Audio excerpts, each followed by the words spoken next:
আসসালামু আলাইকুম, সবাই কেমন আছেন? আলহামদুলিল্লাহ আমরা ভালো আছি। আজকে দুপুরে আমরা কি কি খাবার খেলাম? আজকে রান্না করলাম পোলাও, আর সাথে রান্না করলাম গরুর গোশত দিয়ে, বুটের ডাল দিয়ে। এটা খেতে অনেক টেস্টি, আমাদের চট্টগ্রামের খাবার, অনেক অনেক মজাদার খাবার। আপনারা একবার হলে ট্রাই করে দেখবেন, অনেক মজা খেতে। আর সাথে আবার রান্না করব গরুর কালা ভুনা। তার জন্য পেঁয়াজটা বসায় দিলাম, পেঁয়াজটা বসে গোস্ত ছেড়ে দিলাম, একটু কষাচ্ছি। কষায়া অল্প পানি দিব সাথে।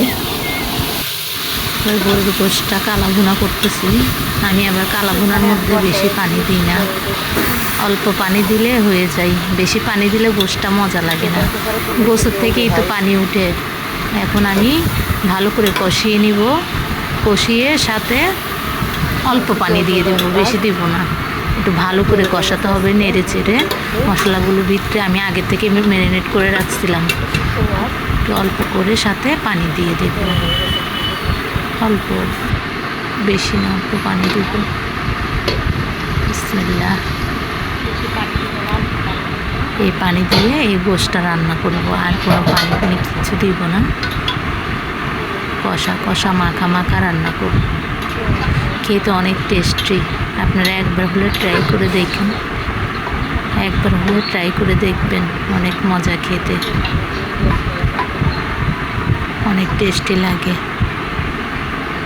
একবার হলে রান্না করে দেখবেন, অনেক মজা লাগে, অনেক মজা লাগে খেতে, অনেক টেস্টি। বাস, আর কিছু দেব না।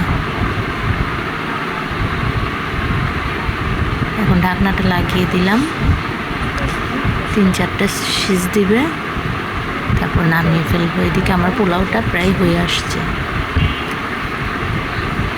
আমার গাছের কাঁচামরিচ দিছি পোলার সাথে, অল্প কিছুক্ষণের মধ্যে পোলাওটা হয়ে যাবে। এই ছিল আজকে আমাদের দুপুরের রান্না বান্না। হয়ে আসছে। ইয়েস,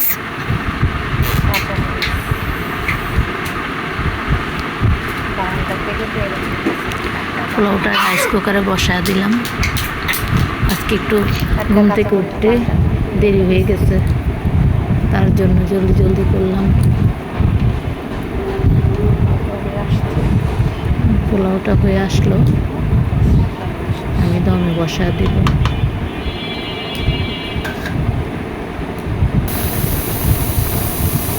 এদিকে কালো ভুনাটা হয়ে যাচ্ছে,